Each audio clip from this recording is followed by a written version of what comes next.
नमस्कार, स्वदेश न्यूज की खास पेशकश बज गया बिगुल में आपका बहुत स्वागत है। मैं हूं आपके साथ ऋषभ राय। राजस्थान में विधानसभा चुनावों का ऐलान हो गया है। प्रदेश की सभी 200 विधानसभा सीटों पर एक ही चरण में वोटिंग होगी और 23 नवंबर को मतदान होगा और 10 दिन बाद 3 दिसंबर को चुनाव परिणाम आ जाएंगे। यानी अगले 55 दिन में नई सरकार पर तस्वीर साफ हो जाएगी। चुनावों की घोषणा के साथ ही प्रदेश में आचार संहिता लागू हो गई है। राजस्थान में 20 जनवरी को मौजूदा विधानसभा का कार्यकाल खत्म हो जाएगा और उससे पहले सरकार का गठन होना है और विधानसभा सत्र बुलाना जरूरी है। 2018 में राजस्थान में 7 दिसंबर को मतदान हुआ था और 4 दिन बाद 11 दिसंबर को चुनाव परिणाम आ गए थे। इस बार विधानसभा चुनाव में सत्ता की चाबी युवा वोटर्स के पास ही होगी। राजस्थान के लगभग 5 करोड़ 27 लाख मतदाताओं में से 51% वोटर युवा हैं और इनकी उम्र 18 से 39 साल है। इसमें पहली बार वोट डालने वाले 22 लाख 6 हजार मतदाता हैं। इसके साथ ही 2.5 करोड़ से ज्यादा महिला मतदाता भी चुनाव के रिजल्ट पर असर पैदा करेंगी। जेंडर आधार पर देखें तो राजस्थान में 51.93% पुरुष मतदाता हैं और 47.79% महिला मतदाता हैं। सरकार बनाने में युवा वोटर भले ही महत्वपूर्ण भूमिका निभाएंगे, लेकिन एक महत्वपूर्ण तथ्य यह भी है कि पिछले 5 साल में युवा वोटर्स की संख्या 8 लाख कम हो गई है। साल 2018 में 18 से 39 साल के मतदाताओं की संख्या 2 करोड़ 81 लाख थी, जो 2023 में घटकर 2 करोड़ 73 लाख हो गई है। इस विधानसभा चुनाव के लिए चुनाव आयोग ने 569 पोलिंग बूथ बढ़ा दिए हैं। 2018 में 51,187 पोलिंग बूथ बनाए गए थे, जबकि इस चुनाव में 51,756 पोलिंग बूथ बनाए गए हैं। इस चुनाव की खास बात यह है कि राजस्थान में जिस दिन वोटिंग होगी उस दिन देवउठनी एकादशी है और देवउठनी एकादशी को सबसे बड़ा अबूझ सावा माना जाता है। माना जा रहा है कि इससे वोटिंग प्रतिशत पर असर पड़ेगा, क्योंकि इस दिन राजस्थान में लगभग 1 लाख शादियां होंगी। देवउठनी एकादशी पर बड़े पैमाने पर लोग दूसरे गांव से भात भरने बारात लेकर दूसरे गांव जाते हैं।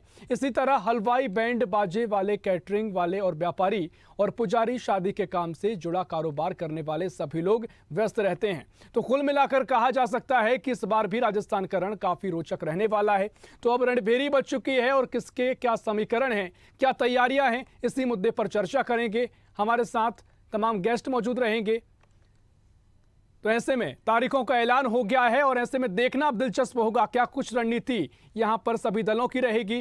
राजस्थान में जिस तरीके से रणनीति अब आगे देखने को मिलेगी, काफी देखना महत्वपूर्ण होगा, क्योंकि पीएम मोदी लगातार यहां पर दौरे करते रहे हैं। बीजेपी लगातार सक्रिय नजर आई है और कांग्रेस भी अब सत्ता में है, लेकिन एक बार फिर से परंपरा तोड़ते हुए आगे भी सत्ता में आने का दावा कर रही है। और इसी मामले पर चर्चा करेंगे। बीजेपी से मीडिया पैनलिस्ट हमारे साथ श्याम झा जी जुड़ गए हैं, बहुत स्वागत है श्याम जी आपका। और कांग्रेस से प्रवक्ता पौरुष भारद्वाज जुड़ गए हैं, बहुत स्वागत है आपका। सबसे पहले श्याम झा जी आपके पास ही आऊंगा। जिस तरीके से आप विपक्ष में हैं और अब तमाम तरीके से दावा कर रहे हैं, लेकिन मुख्यमंत्री का चेहरा कौन है ये अभी तक क्लियर नहीं हो पाया है। पीएम मोदी के चेहरे पर आप चुनाव लड़ रहे हैं, तारीखों का ऐलान हो गया है, क्या कुछ रणनीति अब यहां से आपकी रहेगी श्याम जी? मुख्यमंत्री के चेहरे का जो चयन है वो चुनाव के बाद होगा, ऐसा पार्टी ने स्ट्रेटेजिकली तय किया है। तो केंद्रीय नेतृत्व जो तय करता है उसी आधार पे चुनाव लड़ा जाता है। और रही बात कमल के फूल के निशान पे हम लोग चुनाव लड़ रहे हैं। और जिस प्रकार से राजस्थान में अराजकता फैली, पेपर लीक, भ्रष्टाचार, महिला अपराध और जो खनन माफिया, और जिस प्रकार से जनता परेशान रही, किसान परेशान रहे, ऋण माफी को लेकर के आज तक किसान इंतजार करते रहे। कई किसानों ने आत्महत्या कर ली। तो और देखते ही देखते राजस्थान का ऐसा हाल हुआ कि राजस्थान में डेली लगभग 9 आत्महत्याएं, लगभग 15 बलात्कार की घटनाएं आ रही है। उसको देखते हुए हम लोग राजस्थान की जो सरकार है, विफल सरकार, जो केवल कुर्सी के खेल में लगी रही, 4.5 साल, पौने 5 साल में इन्होंने कुछ नहीं किया, केवल कुर्सी बचाने में कसमकस में लगे रहे और राजस्थान की जनता त्रस्त रही। यही सारे मुद्दे लेकर के हम जाने वाले हैं।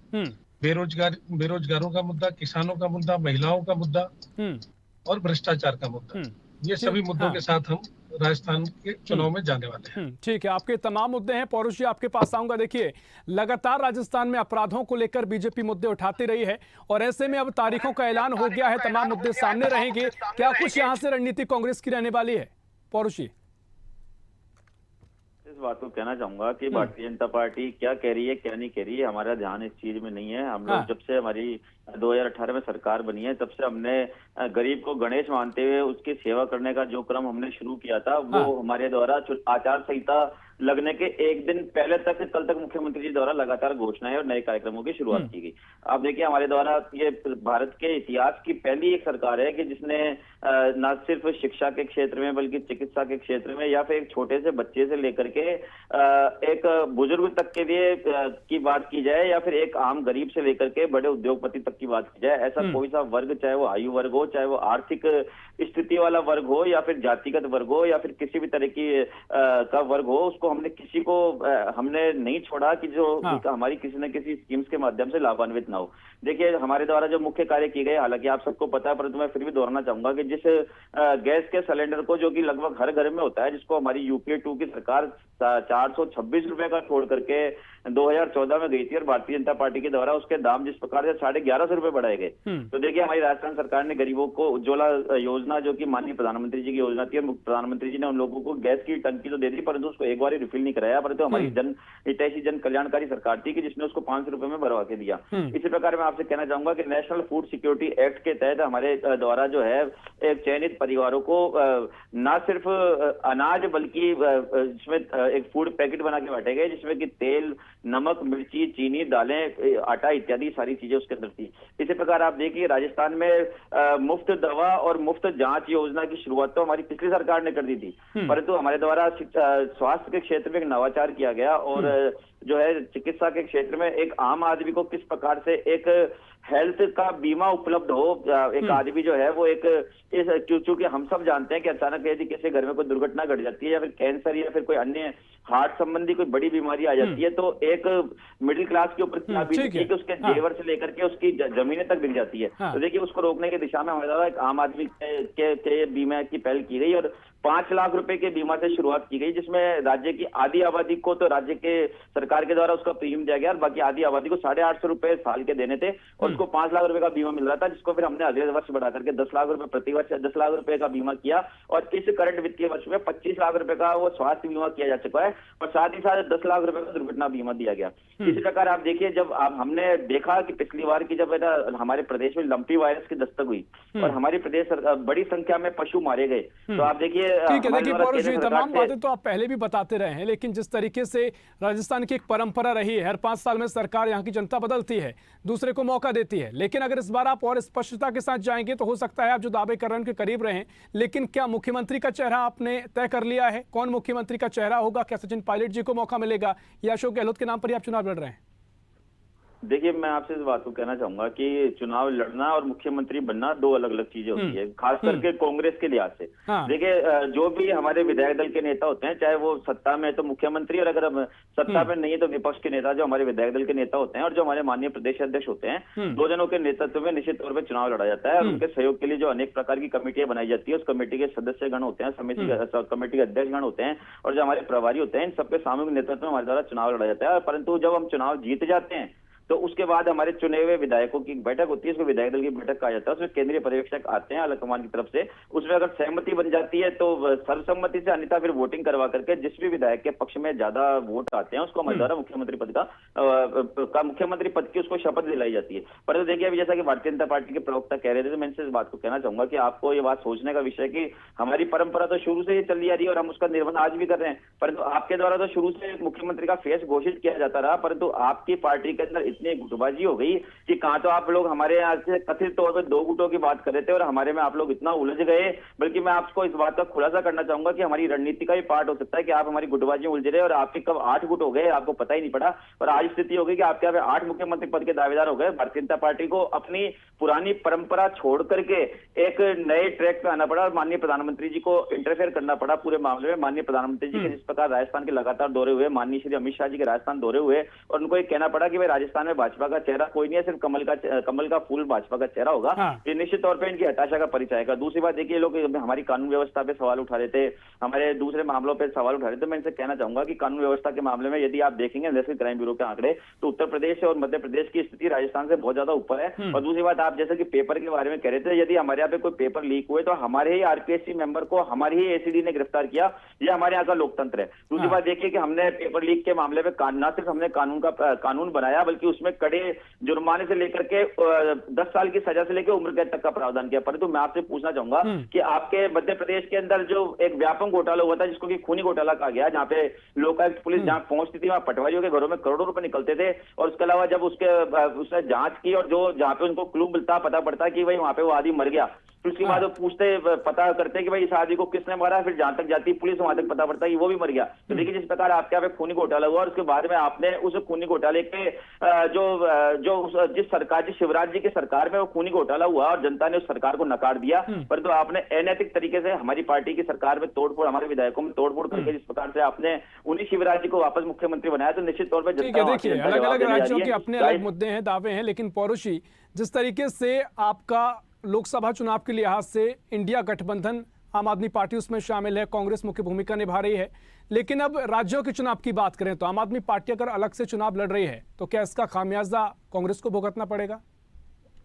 देखिए, वो हमारा जो गठबंधन है वो राष्ट्रीय स्तर पर गठबंधन है। आपको इस बात को ऐसे समझना चाहिए कि जैसे क्रिकेट के अंदर होता है, क्रिकेट में रणजी के अंदर खिलाड़ी आपस में एक दूसरे के खिलाफ खेलते हैं, आईपीएल में वही खिलाड़ी एक दूसरे के खिलाफ खेलते हैं, पक्ष में खेलते हैं, पर जब राष्ट्रीय टीमों में जाते हैं तो सब लोग एकत्रित होकर के चुनाव लड़ते हैं। तो आपको जो हमारा इंडिया गठबंधन है, इसको भी इस रूप में देखा जाना चाहिए कि जो राज्यों के चुनाव है, इसको आप आईपीएल की तरह लें या रणजी मैचों की तरह लें। इसमें निश्चित तौर पर भले ही हम लोग एक दूसरे के खिलाफ लड़े, परंतु जब बात, लेकिन बीजेपी इसे सेमीफाइनल मान रही है। नहीं, भारतीय जनता पार्टी ने निश्चित तौर पर इसको सेमीफाइनल मान लिया और भारतीय जनता पार्टी की हताशा का परिचय है। आप देखिए, मैं आपका ध्यान दिलाना चाहूंगा कि जिस प्रकार भारतीय जनता पार्टी के द्वारा किसानों का मुद्दा उठाया गया, जबकि देखिए बहुत क्लियर सी बात है, इसमें कोई बहुत बड़ा रॉकेट साइंस वाली बात नहीं है।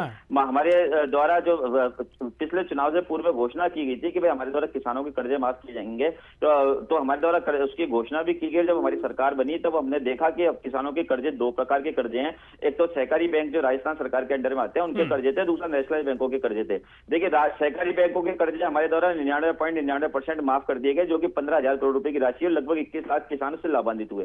दूसरे कर्जे निकले देखिए कि जो राष्ट्रीयकृत बैंकों के थे। भारतीय जनता पार्टी बड़ी बेशर्मी से इस बात को कहती है कि साहब हमने कर्जे माफ नहीं करे, परंतु तथ्य ये चीज है कि हमारी राजस्थान सरकार के द्वारा, चाहे वो भले हमारे वित्त सचिव हो, कृषि सचिव हो, कृषि मंत्री हो, मुख्यमंत्री हो, इन्होंने जो है भारत सरकार के वित्त सचिव को, प्रधानमंत्री जी को और वित्त मंत्री तक को अनेकों बार पत्र लिखे कि हमारे राजस्थान सरकार के, हमारे राजस्थान राज्य के जिन किसानों के नेशनलाइज बैंकों के कर्जे हैं, कृपया करके आप हमें सूची सौंपें, ताकि जो वन टाइम सेटलमेंट स्कीम होती है नेशनलाइज बैंकों की, जिसमें किसान से निश्चित राशि लेकर के उसका जो बैंक जो लोन अकाउंट होता है उसको क्लोज कर दिया जाता है, तो उसके किसान के हिस्से का पैसा हम जमा कराने को तैयार थे। परंतु भारतीय जनता पार्टी की सोच ये थी कि भाई अगर किसानों के हम लोग इनको सूची सौंप देंगे और ये लोग अगर पैसा जमा करा देते हैं तो हमारे पास अगले चुनाव में कांग्रेस सरकार को बदनाम करने के लिए कोई मुद्दा नहीं बचेगा। तो भारतीय जनता पार्टी ने दुर्भावनापूर्वक वो सूची तक हमें नहीं सौंपी। दूसरी बात, मैं आपसे एक बात कहना चाहूंगा कि देखिए, कल परसों आपने खुद ने देखा होगा कि इन्होंने हमारी कांग्रेस सरकार के खिलाफ एक किसानों को एक डेडिकेट करते एक पोस्टर जारी किया, इसकी पूरे राजस्थान में इन्होंने कॉपी लगाई, उसके पोस्टर लगाए कि साहब किसानों ने के हमारे यहाँ इतनी जमीन नीलाम होगी।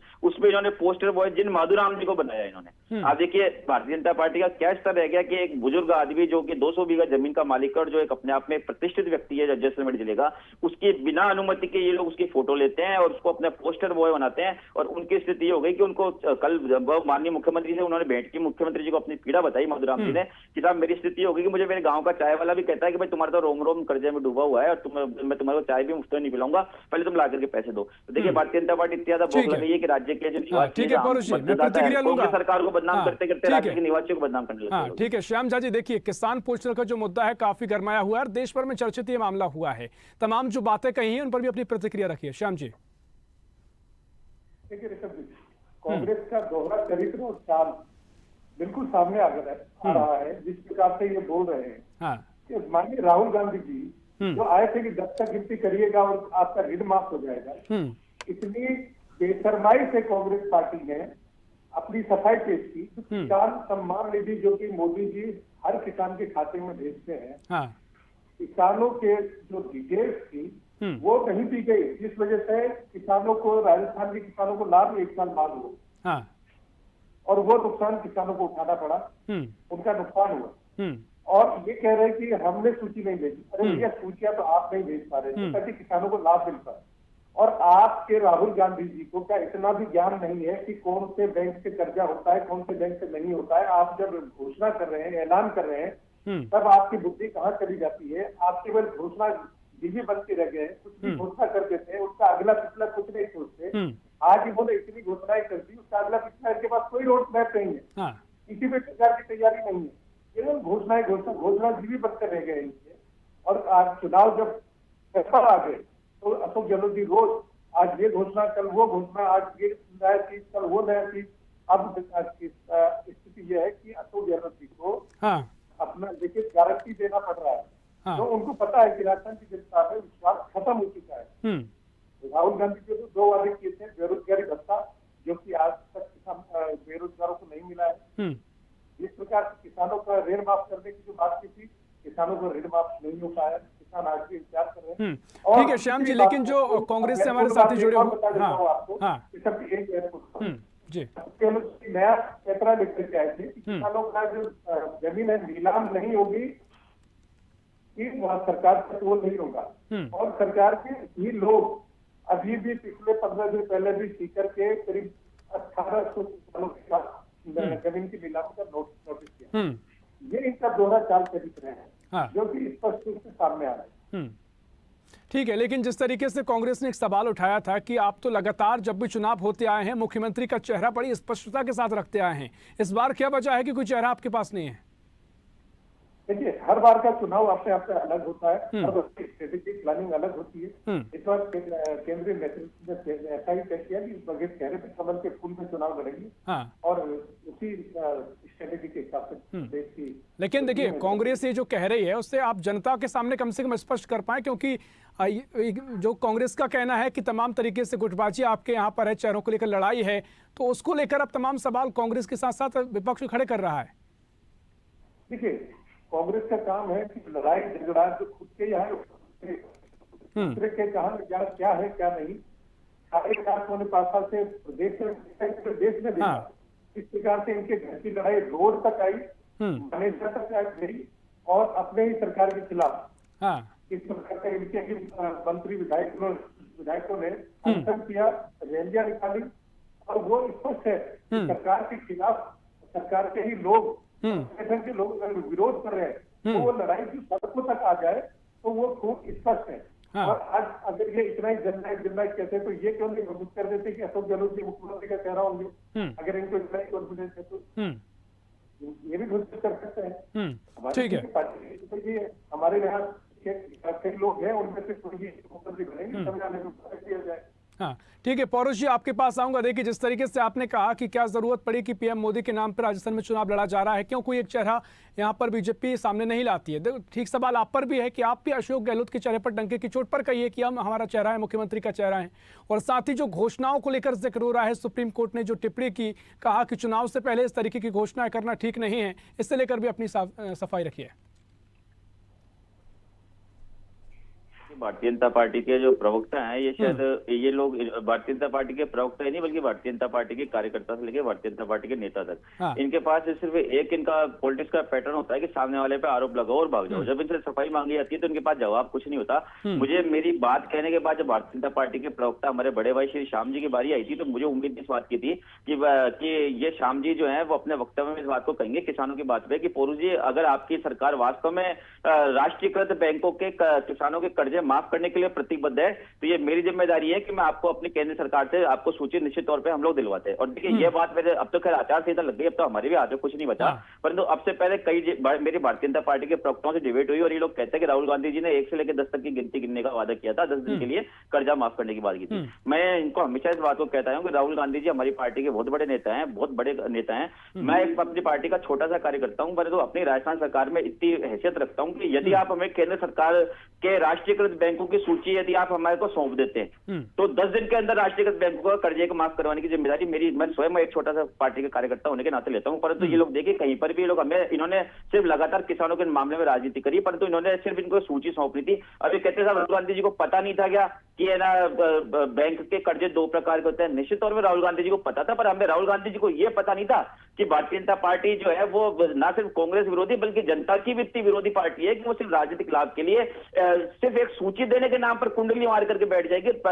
पार्टी को सूची, कांग्रेस सरकार को सूची नहीं सौंपेगी, जबकि देखिए पैसे तो हमारे लग रहे थे ना, कर्जा माफ होता तो हमारा लगता ना। आप सूची सौंपते हमें, और अगर फिर भी हम लोग उसको कर्जे को माफ नहीं करते तो आपके आरोप में सत्यता थी, परंतु आपके द्वारा जब सूची नहीं सौंपी गई तो ये प्रश्नवाचक चिन्ह आपके ऊपर लगने जा रहा है। निश्चित तौर पर राजस्थान का किसान आपसे पूछेगा कि देखिए पौरव जी, आप आरोप जरूर लगा रहे हैं, लेकिन अगर चुनाव से पहले तक अगर ये मुद्दा बरकरार है, आप कर्ज माफी को लेकर लगातार चर्चा होती आई है, तो क्या कांग्रेस नाकाम रही है लोगों तक बात पहुंचाने में कि जिस तरीके की आपने स्थिति का जिक्र किया वो स्थिति जनता तक पहुंची है? देखिए ऋषभ जी, निश्चित तौर पे कांग्रेस की जो विकास योजना है, ना सिर्फ कांग्रेस की विकास योजना पहुंची है, और कांग्रेस की बात भी जनता तक पहुंची है। मैं उस बात के उदाहरण के लिए आपको साक्ष्य में और उदाहरण के लिए 2-4 बातें कहना चाहूंगा। हाँ। देखिए राजस्थान के अंदर जो हमारी सरकार बनने के बाद उपचुनाव हुए, 8 उपचुनाव हुए राजस्थान के अंदर। उसमें स्थिति ये रही कि भारतीय जनता पार्टी के प्रवक्ता और ये लोग जो भी प्रोपेगेंडा हमेशा रचते हैं, ये उन चुनावों में भी उन्होंने रचा, और उसका परिणाम ये रहा कि भारतीय जनता पार्टी की एक जगह जमानत जब्त हुई, एक जगह भारतीय जनता पार्टी की कैंडिडेट तीसरे नंबर पे आए, और 8 में से सिर्फ एक भारतीय जनता पार्टी की विधायक जीती, श्रीमती सीमा रानी कुशवाहा, और उन्होंने भी कांग्रेस की सरकार से कांग्रेस की सरकार की नीतियों के प्रति अपना समर्थन जताते हुए कांग्रेस सरकार को अपरोक्ष रूप से अपना समर्थन दिया। उसका परिणाम ये रहा कि भारतीय जनता पार्टी ने उनको अपनी पार्टी से निष्कासित किया। दूसरी बात आप देखिए, उसके बाद में राज्य में जितने भी पंचायत चुनाव हुए या फिर स्थानीय निकायों के चुनाव हुए, उसमें निश्चित तौर पर कांग्रेस की बढ़त है। और दूसरी बात, आपने कल परसों देखा कि हमारे माननीय मुख्यमंत्री जी द्वारा समय की हमारे पास कमी है। ठीक है, मैं आपसे श्याम जी आपके पास आऊंगा जी। हाँ ठीक है, आपने अपनी बात रख ली है। विजन 2030 हमारे द्वारा जो मुख्यमंत्री जी के द्वारा घोषित किया गया, मैं आपसे बताना चाहूंगा कि 3 या 4 दिन पहले राजस्थान में चुनाव आयोग ने राजस्थान के कुल मतदाताओं की संख्या जारी करी है, जो कि 5 करोड़ 26 लाख के करीब है। और देखिए विजन 2030 के लिए हमें 3 करोड़ लोगों ने सुझाव भेजे कि साहब हम आपके सरकार के प्रति, आपकी कार्यशैली के प्रति आस्था जताते हैं, और हम आपको सुझाव देते हैं कि 2030 का राजस्थान ऐसा हो। तो मैं आपसे इस बात को कहना चाहूंगा, यदि 5 करोड़ 26 लाख मतदाताओं में से अगर 3 करोड़ का प्रतिशत निकाला जाए तो निश्चित तौर पर 60% से अधिक है, और 60% लोग जब हमें आगे बढ़कर के सुझाव देते हैं, समय की कमी है। श्याम जी, आखिरी प्रतिक्रिया आपकी। 3 करोड़ लोगों का समर्थन हमें। श्याम जी,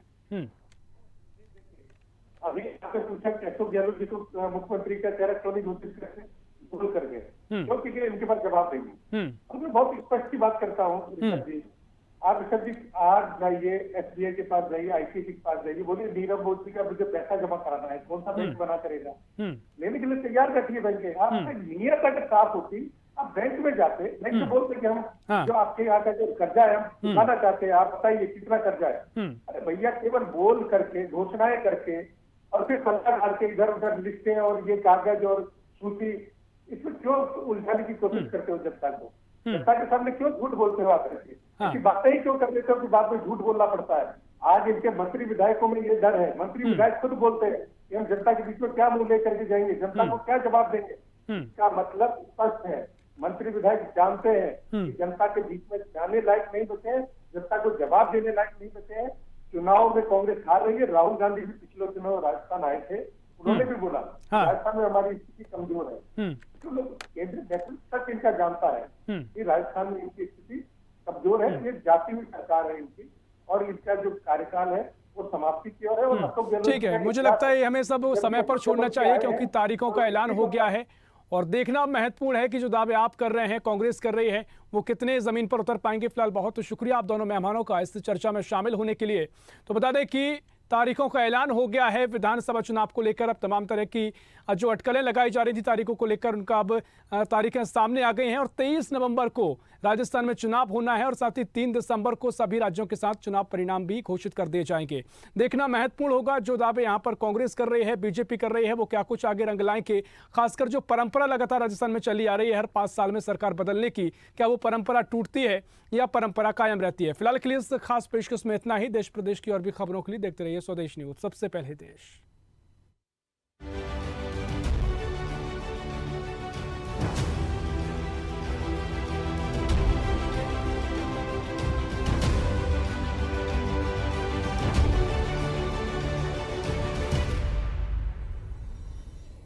अगर आपको हमारा वीडियो पसंद आया तो लाइक, शेयर, कमेंट, सब्सक्राइब करें, बेल आइकन का बटन दबाएं। हमारी वेबसाइट स्वदेशलाइव.com पर जाना ना भूलें।